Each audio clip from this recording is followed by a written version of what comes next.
Evening, everyone. I just wanted to take a quick minute to speak to you briefly about one of my favourite books of all time, and that is Why We Broke Up by Daniel Handler. Give it a reread recently because it's come back into my life. It has been in a box somewhere in somebody else's flat for so long, and that's not okay. And as usual, it was a fucking banger. So, Why We Broke Up follows the 2 month long relationship of Ed Slaterton and Min Green. It's still from Min's perspective. Ed's kind of like he's a basketball player and he's kind of like the jockish stereotype, and Min's not like that. She's arty. She hates being called that. But the whole thing is kind of Min writing a letter to Ed that she's going to put through his letterbox at the end in order to find some closure. There should be a trigger warning on this book. If you are feeling any kind of type of way when you start reading this, or if you, God forbid, have recently broken up with someone, then you should fully expect some tears because the prose is like weird at first, especially with the dialogue. It's a very unique way of speaking that Min has, but once you get into it, all the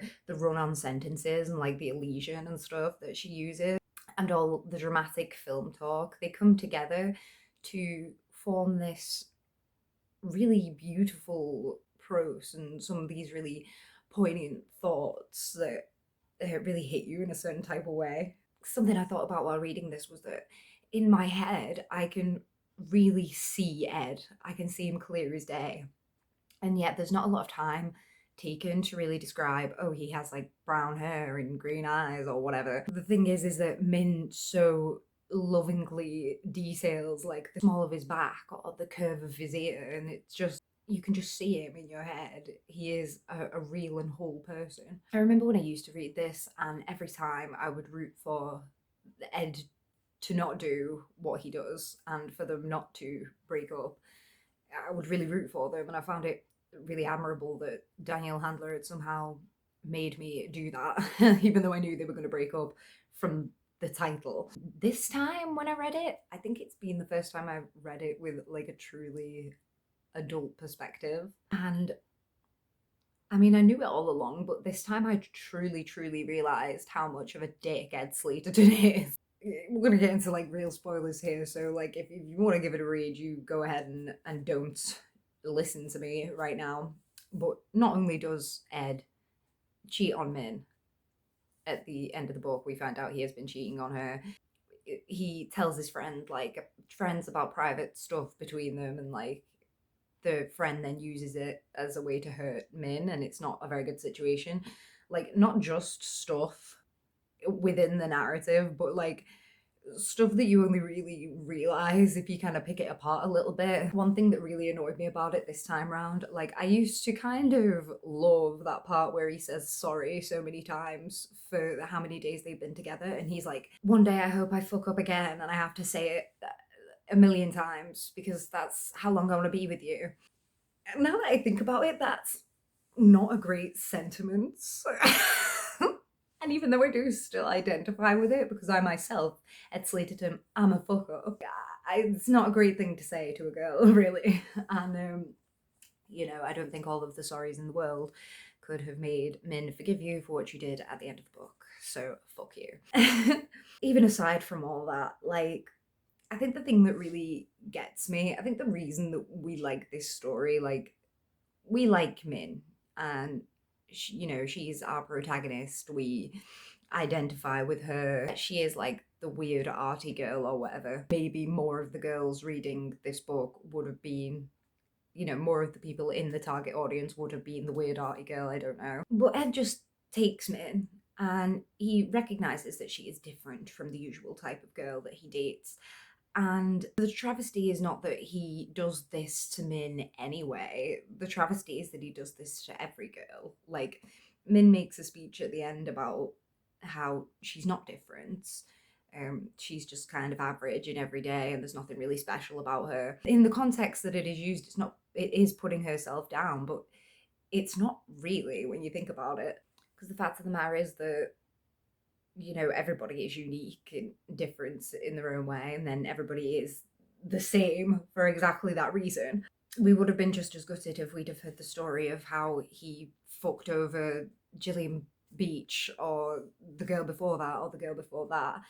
The real travesty is that Ed takes these women who are unique and who are special in their own ways, and he just slots them into the girlfriend shaped hole in his life and expects them to change their schedules and go to all his basketball games, even if they're not interested and stuff like that. To him, it doesn't really matter what girl it is. And we see that because, like, he insisted that if it was different with Min because Min is different and like he told her he loved her and stuff like that because it was like nothing he'd ever had before.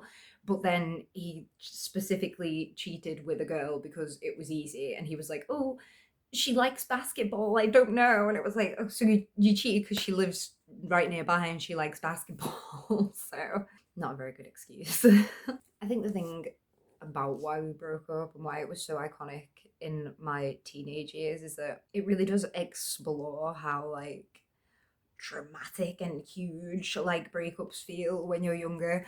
It really taps into that like dramatic emo-ness that like exists inside all of us, and you know, we become one with when that happens. Is that you can read it again when you're an adult, and the like the poignancy, the rawness, the way that like Daniel Handler was just unafraid to like go off about this 2 month relationship as if it had been like a marriage of 48 years is great.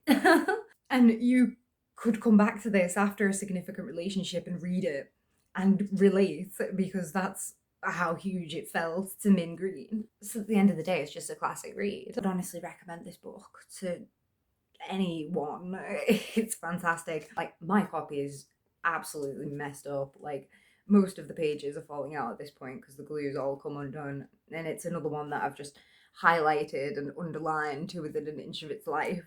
It's absolutely beautiful. Some of my favourite parts are Min goes off on these big long diatribes sometimes, and she's talking about, oh, by day it's school and it's bells and it's this and it's that and it's pens and it's books and it's na na na, and then she's like, but at night it's on the phone with you, Ed, in this fucking third space that exists only for us over the phone. And like, oh my god, it's so relatable because you have those nights on the phone where the two of you just enter into this warm mid heaven where you can just exist together and time doesn't matter, and it doesn't matter if you've got to get up in the morning because like the mornings mean nothing.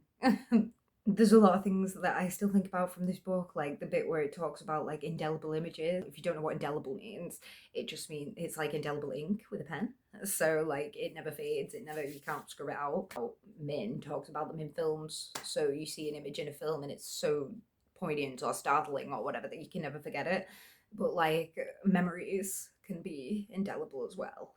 There are times when I have a kind of, and in that moment we were infinite moments. And mine is kind of, oh, this is indelible. So another thing that I always say from this book, like if somebody does something wrong, I'm like, what kind of man, Ed? Nobody has ever known who Ed is. Nobody's ever read this fucking book. It's another one of those books that's so like ingrained in me that it's just like a part of my personality at this point. So yeah, that's some personal information. Gorgeous book. It's gorgeously written. It raises the ever-present question of who hurt Daniel Handler, what happened to him. We may never know. But other than that, I don't really have anything to say about it. I would just really recommend that you go and read it because it is absolutely gorgeous. So I'm gonna go because my cat is making strange noises and she probably wants feeding. It's been very pleasant talking with you tonight. This has been a questionable review, and that's why we broke up.